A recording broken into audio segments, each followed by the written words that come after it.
Masayang buhay. Para lahat tayo, balik pamilya, Balik buhay, balik trabaho, balik buhay. balik buhay. Magbalik buhay, magpabakuna.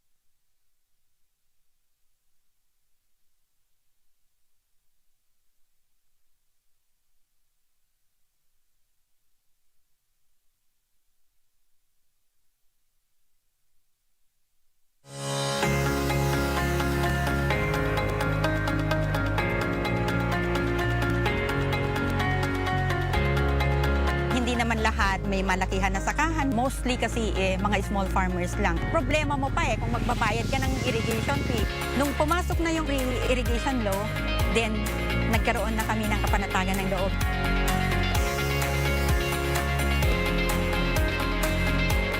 In our effort to ensure that food is within reach to every Filipino family, we work for the passage of the rice tariffication law in 2019 despite pushbacks.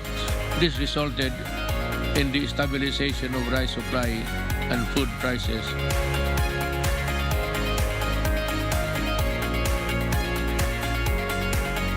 Ang buwan ng Oktubre. Dahil dito, kaya natin i-expand ang vaccination program tulad ng sinabi ko sa general population sa mga bata sa buwan ng Oktubre.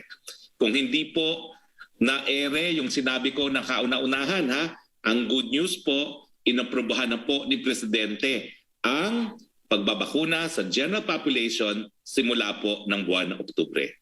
Kaugnay pa rin ang bakuna, nagbigay ng opinyon ng Presidente na sa ilalim ng police power ng Estado po pwedeng makumpelang lahat na mabakunahan. Dagdag pa ng Pangulo, ang mga government personnel na ayaw magpabakuna ay maaaring umalis sa pamahalaan. Ang bakuna ang best defense pa rin sa inyong sarili at sa inyong kapwa. Tungkol naman po sa face shields, in-report ni Secretary Francisco Duque sa Presidente na hindi tinanggap ng DOH ang face shields o supplies na hindi na-inspect ng DOH inspection team. Kaugnay nito, inatasan niya ang procurement at supply chain ng DOH na tignan ang aligasyon ng tampering ng production dates ng face shields. Dagdag pa ni Secretary Duque, kung may tampering na nangyari, kailangan bawiin ng gobyerno sa kumpanya ang 1 taon na tinamper. Samantala, inuulat ni Secretary Duque na ang resulta ng investigasyon sa false positives ng Red Cross ay may lalabas sa Oktubre 8. Narinig din natin sa Talk to the People kagabi na inatasan ng Pangulo ang Solicitor General na makipag-ugnayan sa Commission on Audit na aksyonan ang disallowances sa SBMA nung ito po'y pinamumunuan ni Senator Gordon. Sa usaping bakuna, nasa mahigit 4 na milyon or 44,361,285 doses na ang total vaccines administered. Ito po isang ayon sa September 27, 2021 National COVID-19 Dashboard. Sa bilang na ito, nasa 26.68% o mahigit 20 milyon or 20,583,580 ang fully vaccinated. Sa Metro Manila naman po, mahigit 15 milyon or 15,466,087 ang total vaccines administered. Sa bilang na ito, nasa 72.43% na po o higit 7 milyon or 7,081,010 ang fully vaccinated as of September 27, 2021. Malapit na po talaga ang population protection sa Metro Manila. So, at kapag nangyari po itong population protection, yung mababakunahan ng 80%, makakapaghanap buhay ang karamihan sa atin. Magbabalik buhay po tayo at magiging masaya ang ating Pasko. Inaasahan na darating bukas September 29 ang 391,950 doses ng Pfizer na binili ng pamahalaan. Punta naman po tayo sa COVID-19 updates. Ito po ang ranking ng Pilipinas sa mundo sangayon sa Johns Hopkins. Number 18 po ang Pilipinas pagdating sa total cases. Number 13 po tayo pagdating sa active cases. Number 136 po tayo sa cases per 100,000 population. At number 105 po tayo sa case fatality rate. At ito nga po ay at 1.50%. Nasa 18,449 po ang mga bagong kaso ayon sa September 27, 2021 datos ng DOH.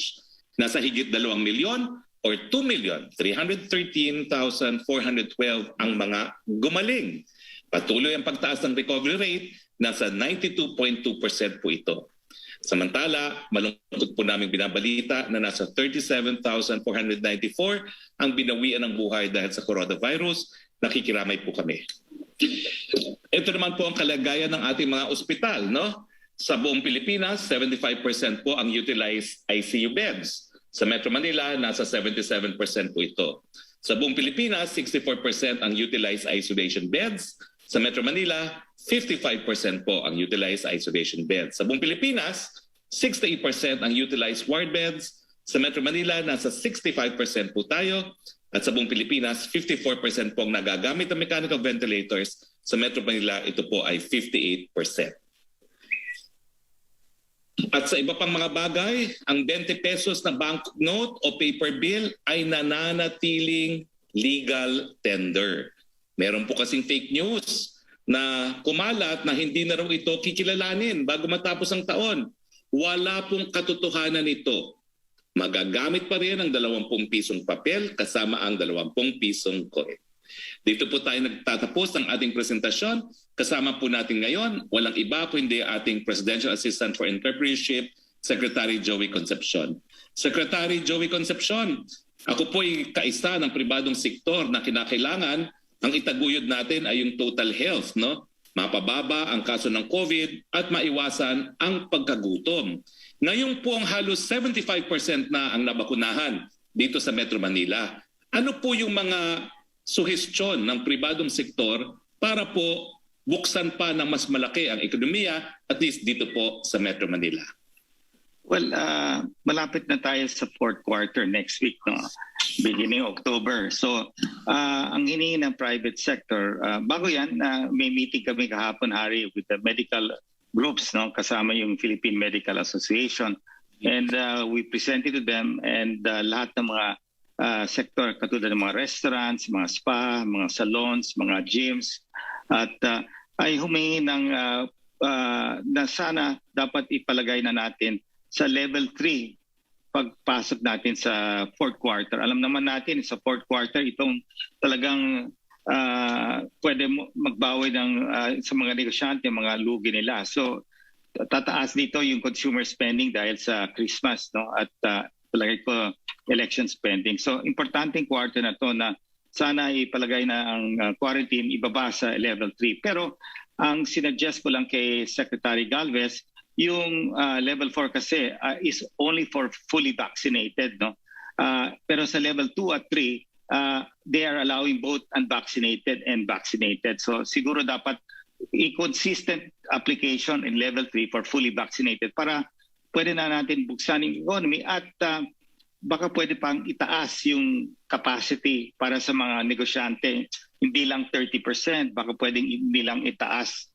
Kasi sa unang ginawa nila, for both fully and unvaccinated. But kung puro lang ang vaccinated, kasi importante dito yung capacity dapat itaas para mas maganda ang benta nila. At 3 buwan lang sa itong quarter, importante dito na mabawi nila mga lugi nila para mabayaran yung 13-month pay sa mga empleyado pagpasok dito ng Christmas. No?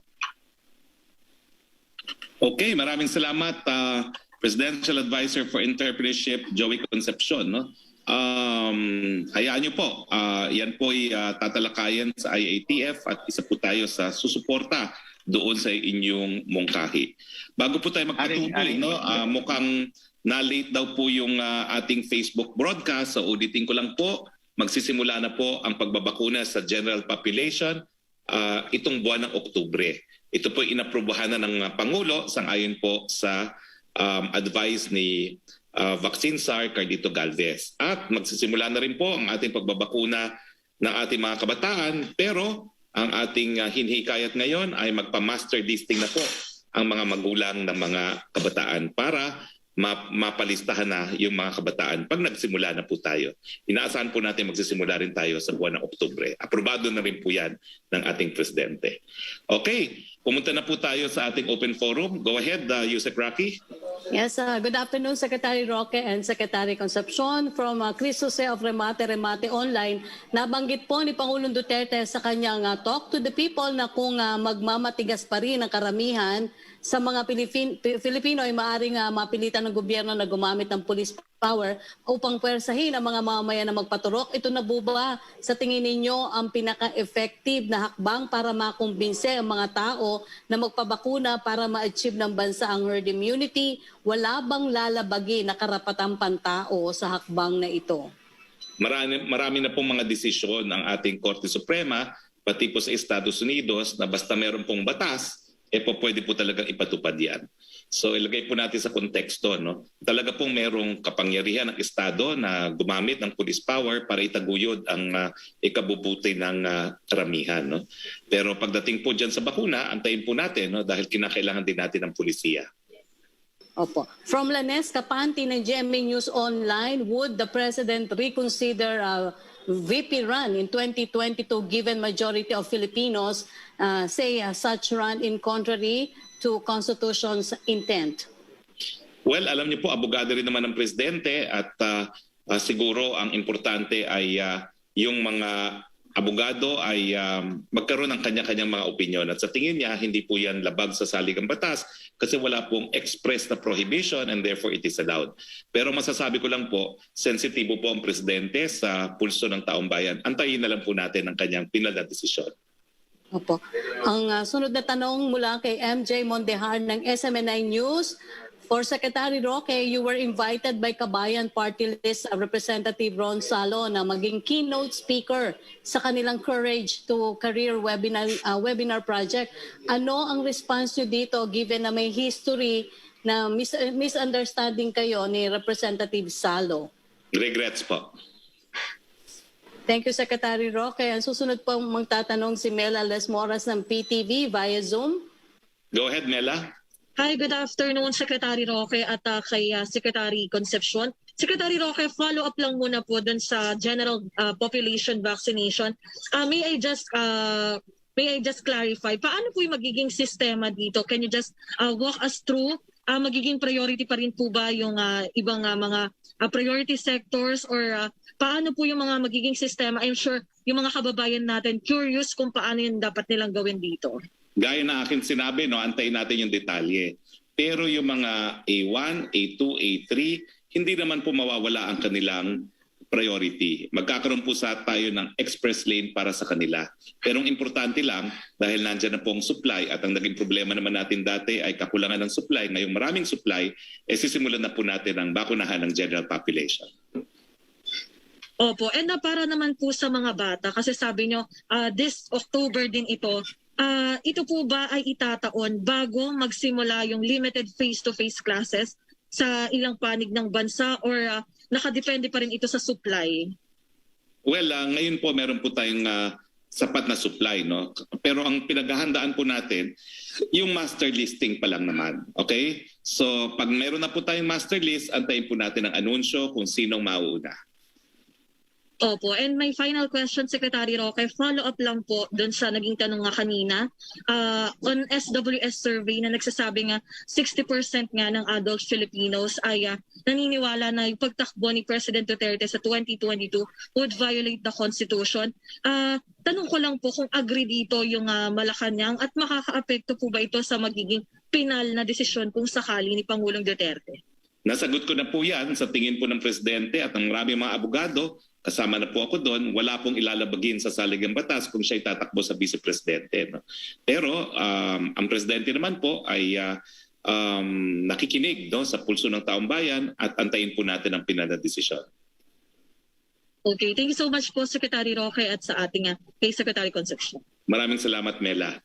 Punta tayo ulit kay Yusek Roque, please. Yes, Secretary Roque, ang tanong mula kay Margo Gonzalez ng SMNI News.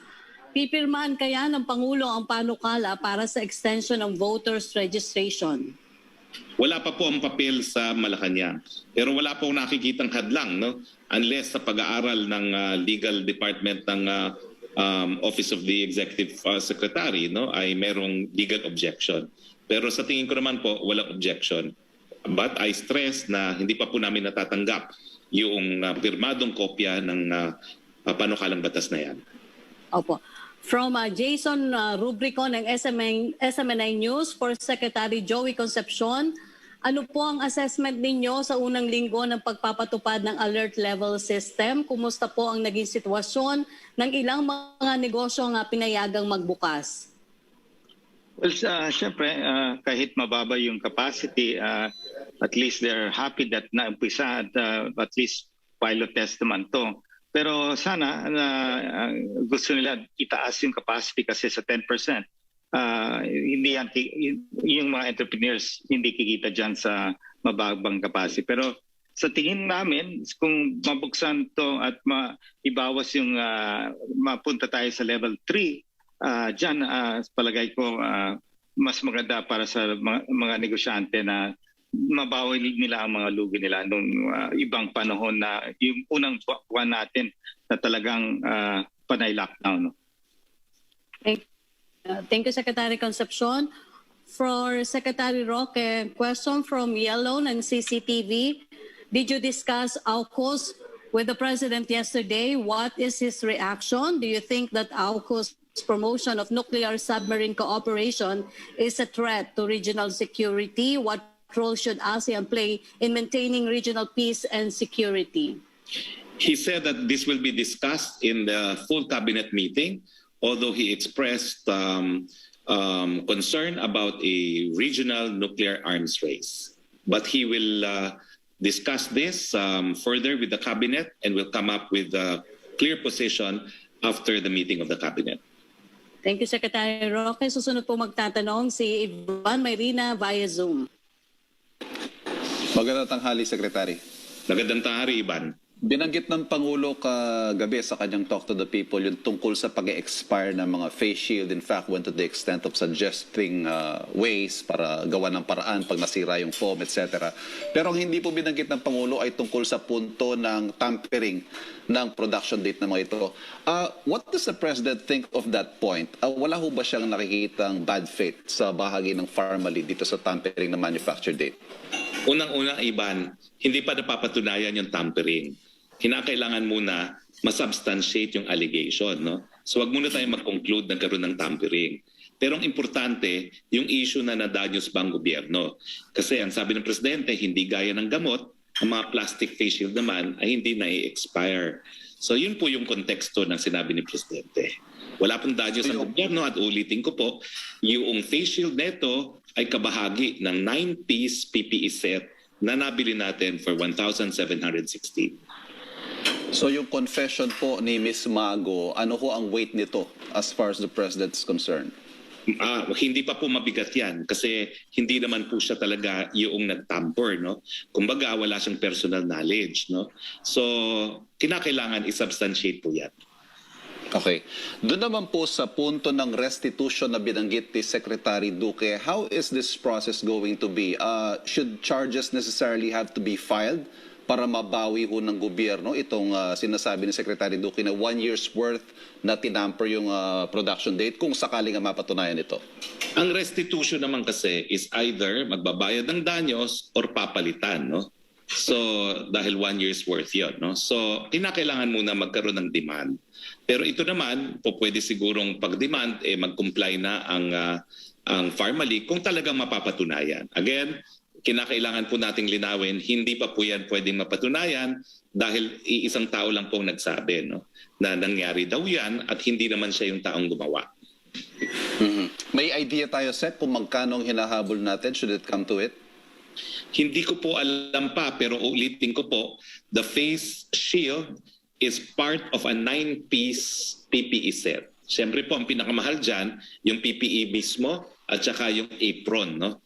At yung mga collaterals po, I think, may halaga po yan, pero I don't think it constitutes the biggest amount doon sa 9-piece set na natin for 1,716.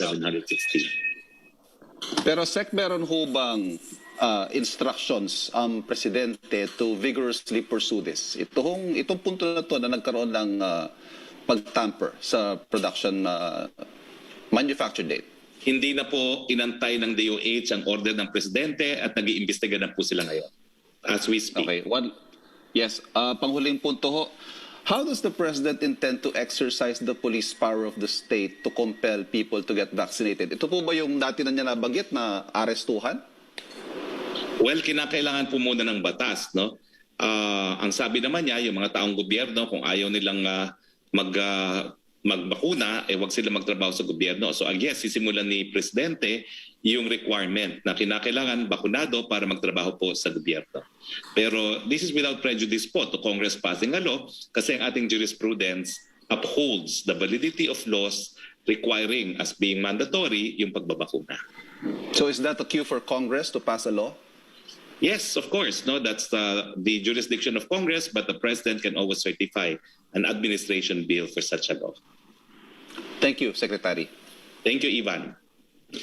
Balik tayo kay Yusek Roque, please. Yes, Secretary Roque, the President expressed a doubt from Laila Salaveria of Inquirer. The President expressed doubt that plastic face shields expire easily. What was he trying to say by raising this question? Does it mean he sees no problem with formally tampering the production date of the face shields delivered to the government since he doesn't think they expire easily?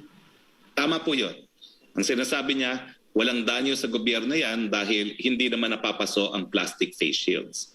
Pero siyempre, iniimbestigahan kung merong tampering. Kasi kung meron pong tampering at yan po'y requirement at meron silang official document na pinirmahan na it was manufactured on a certain date, po pwede maging falsification po yan. Second question po niya, will the President order formally to pay the government and take legal action against the company if the tampering is proven?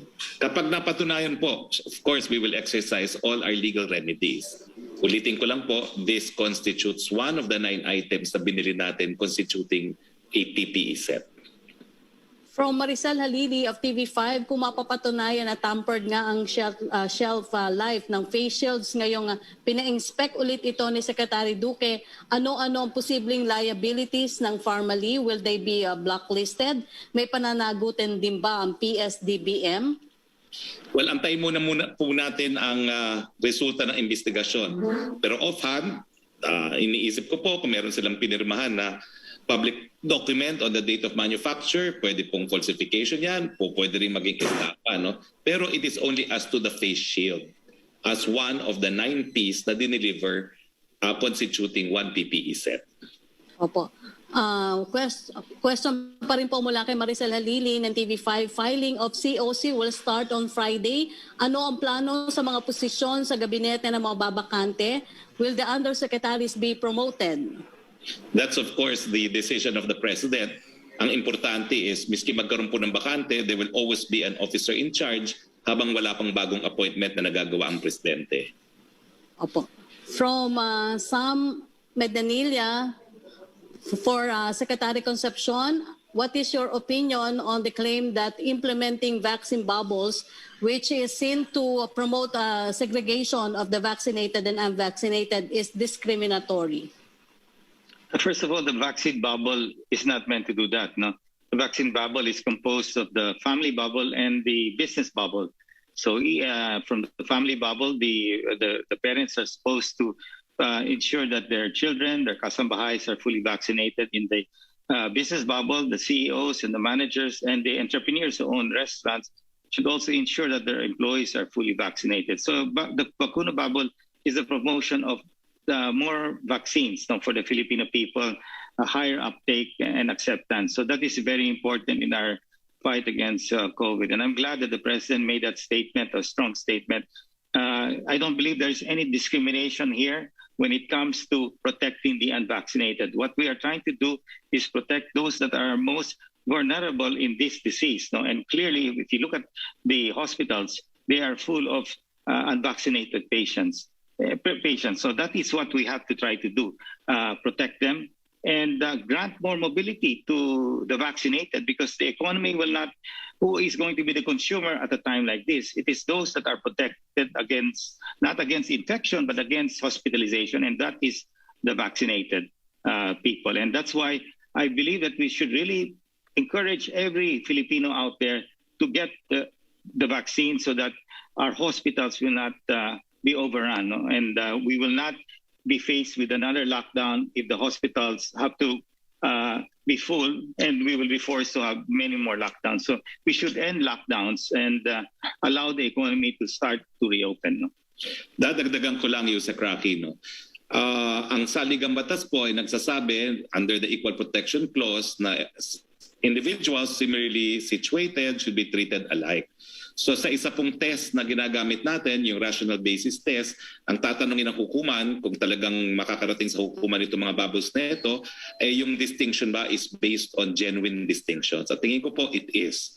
Because alam naman natin na yung mga hindi bakunado ang siyang talagang tinatamaan ng sakit at sila talaga po pwedeng maging super spreaders. So sa tingin ko po, ma-uphold din yan ng hukuman according to the rational basis test. Question from Ace Romero for Secretary Roque. You said the public should wait for the President's decision on his plan to run for Vice President. Does this mean it is possible that the President will not push through with his plan? What will make him withdraw? Well, anything is possible unless and until the certificate of candidacy is filed.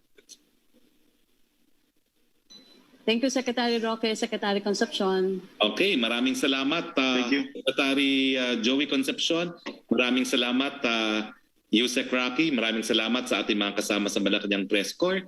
Dahil wala na po tayong mga katanungan, maraming salamat po sa inyong patuloy na pagtatangkilik ng ating regular presidential press briefing. Sa ngalan po ng inyong Presidente, Rodrigo Roa Duterte, ito po ang inyong spokes Harry Roque nagsasabi, Pilipinas, may katapusan din po ang ating paghihinagpis sa ilalim ng pandemyang ito at malapit na po ang katapusan na yan.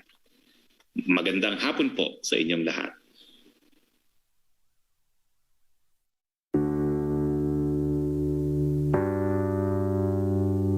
Ang tagal mo nang nawala. Kapag tayo agad magpapabakuna, mabilis babalik ang masayang buhay.